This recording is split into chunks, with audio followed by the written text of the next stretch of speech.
Jornal SP Norte, agora vamos falar sobre um tema que é preocupante, né, que todos estão praticamente sem saber o que fazer nesse momento em função da pandemia, que é a área de educação.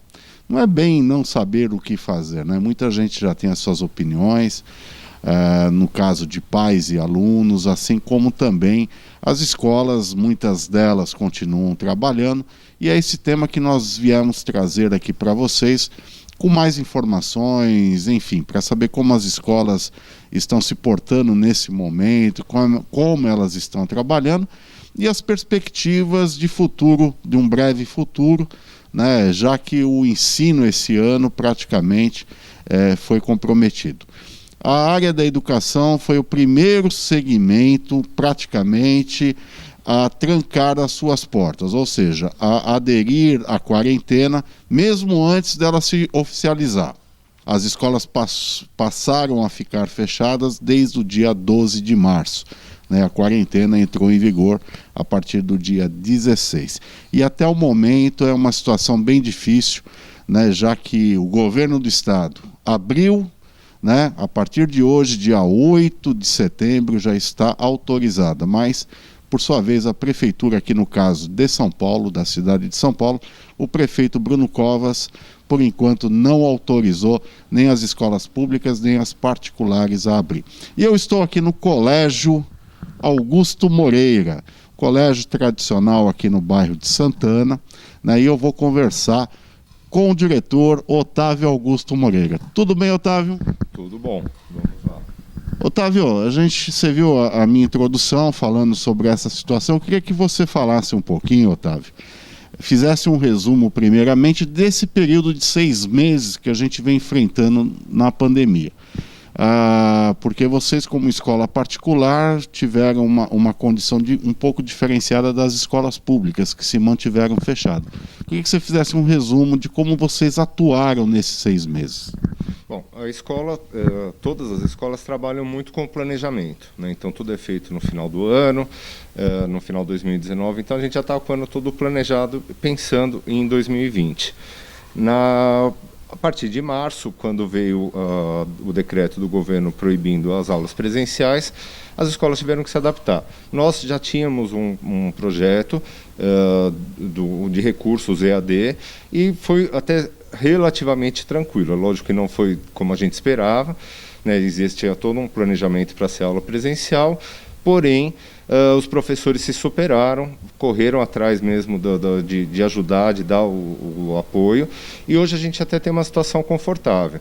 Então, a partir de março, né, que a gente teve que se reinventar, os professores se superaram realmente, eles tiveram um empenho muito grande para utilizar as ferramentas que já estavam disponíveis para eles, mas aplicar de uma forma mais intensa. Hoje a gente sente um conforto, né, por parte dos professores e dos alunos na questão pedagógica. Então, tendo essa participação realmente nas aulas do dia a dia, a gente fica até tranquilo que eles não estão tendo um prejuízo tão grande. Hoje a gente tem trabalhado muito com os alunos a questão dos benefícios do desempenho pedagógico, né? Mas existe sempre a preocupação do emocional. O fato deles não estarem tendo contato presencial, mas em prol da saúde, né? Mas fala uma coisa, Otávio, a gente sabe que muitos segmentos aí foram atingidos financeiramente também, né? E, consequentemente, a educação não foi uma exceção, né? Então eu queria que você falasse se houve essa condição de atingir a escola particular também, mesmo com o EAD, que é o ensino à distância, né, os alunos continuarem efetivamente, mas também houve uma evasão, né, de alunos. Sim, praticamente o infantil, um pouquinho de alunos aí tiveram cancelamento, os outros níveis de ensino não, só realmente a educação infantil. Então, óbvio que o financeiro sempre reflete um pouco, né, a inadimplência um pouquinho, mas os pais, dentro do possível, também colaboraram com a escola, que a gente precisa, tem que ser uma parceria, né, é um contrato de serviço, mas existe uma relação de confiança muito grande. A educação infantil, os alunos com menos de 3 anos, até porque a mídia também divulgou muito que não era obrigatório continuar e tudo mais, a gente teve um pouquinho de evasão. Mas os alunos, do modo geral, a gente tem tido uma parceria muito positiva com as famílias. O que eu vejo que a gente vê de positivo, né, Otávio, é que as escolas particulares, na sua grande maioria, conseguiram implantar a tecnologia logo de imediato, assim que começou a pandemia, com o sistema de EAD, né, que é o sistema de ensino à distância. E isso, sem dúvida nenhuma, ajudou a manter as escolas. Agora, com esse decreto que o governador instituiu a abertura, o prefeito proibiu, falou que não, que espera que em meados de setembro uma nova avaliação, né, com toda essa repercussão, e até mesmo a grande maioria dos professores, por pesquisas que a gente tem visto, não querem a volta às aulas, assim como a maioria dos pais. O que você prevê daqui para frente, dentro dessa perspectiva que vocês já têm com relação ao ensino este ano? O que nós temos conversado muito com as famílias e com os professores também, existe a possibilidade de um retorno. Nós estávamos muito animados que em setembro, hoje, teríamos atividades presenciais, porque daí você tem um tempo de adaptação, de readaptação do presencial e do online, como a gente está trabalhando.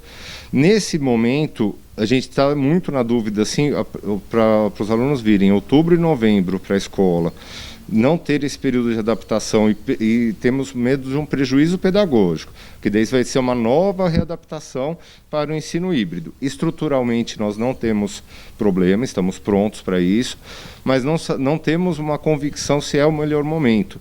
Para apenas 2 meses de atividade presencial, eles derem conta de ter esse aproveitamento realmente e não perder muito no pedagógico. E a preocupação é lógico com todos os profissionais envolvidos.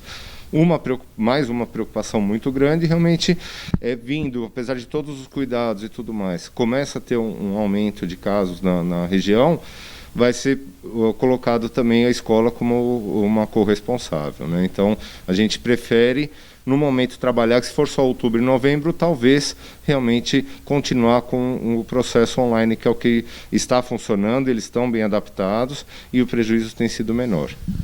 A gente tem observado, inclusive, na Europa, a França essa semana fechou, ela reabriu as escolas, mas retornou o fechamento em função do número de casos que aumentou muito, principalmente nas crianças, que é o ensino que você falou que foi mais afetado, que é o infantil, né? Diferente do ensino fundamental e médio, que os alunos podem ter aulas pelo sistema EAD, né? Então você acredita que agora em outubro possa realmente vir a abrir as escolas, Otávio? A tendência é que o prefeito de São Paulo autorize. Agora a gente vai conversar com as famílias para ver se é o que também as famílias preferem, que tenha esse retorno, porque de qualquer forma não vai ser todo dia, vai ter que ter um rodízio, então não vai ser algo assim, voltou a presencial, todo mundo no mesmo, ao contrário, 35% só dos alunos vão poder frequentar em esquema de rodízio. Então não sei se é o momento de parar toda a estrutura online ou readaptar para correr esse risco realmente desse contato físico. Porque inclusive o prefeito vai dar a opção das escolas abrir ou não, ficará uma opção independente, né? E aí vocês também vão reavaliar essa situação. Vamos através de pesquisa com os pais, a gente já tem feito, existe uma grande maioria que já colocou que prefere não voltar, mas nós vamos documentar isso e vamos tomar uma decisão em conjunto, vendo os professores, que também têm um papel muito importante, aliás, principal na escola, com as famílias e os alunos. Então vocês estão observando, gente, a questão da educação esse ano realmente ficou bastante comprometida, principalmente com o ensino infantil, né? Já que muitas escolas particulares, né, principalmente as particulares, elas conseguiram ainda manter os estudos através do ensino à distância, né, que foi a tecnologia ao favor de todos. Então vamos aguardar. Quero agradecer aqui a participação do Otávio, né, do Colégio Augusto Moreira, do qual o Otávio é diretor. Obrigado, Otávio. Obrigado. E só um recado, assim, em relação à educação infantil, é muito importante que os pais valorizem que não é só realmente o convívio deles, né? As atividades online também são muito importantes. A gente tem conscientizado bastante as famílias que essa troca da criança com o pedagógico é muito importante. Então a gente tem valorizado bastante, mesmo que o presencial, óbvio, é insubstituível, principalmente nessa faixa etária, mas a gente sabe que também tem um desenvolvimento bem importante para essa turma. E a pandemia está nos ensinando aí essa questão de mudar, né? Eu acho que o EAD veio para ficar também, é uma nova tendência, né? Isso já vem há alguns anos, né? Mas agora reforçou. E para o ano que vem, quando é que abre as matrículas? Agora em outubro, né? A gente já começa a abrir as vagas para rematrícula. O ano que vem a gente espera que daí sim presencial, mas com certeza o aprendizado que ficou desse ano vai ser insubstituível. As escolas vão mudar, vão se modernizar, vamos aproveitar as ferramentas, esse aprendizado que todos tivemos, para implantar isso, para isso ficar realmente enraizado na escola e termos um novo formato de educação. Falei aqui com o Otávio, diretor do Colégio Augusto Moreira, aqui em Santana. Matrículas abertas a partir de outubro. Ok? Muito obrigado, Jornal SP Norte. Não esqueçam de deixar o nosso like e seguir as nossas mídias sociais. E vamos colocar aqui embaixo os contatos do Colégio Augusto Moreira para quem tiver interesse em falar aqui com o Otávio, tá bom? Até lá, até o próximo Jornal SP Norte. Obrigado.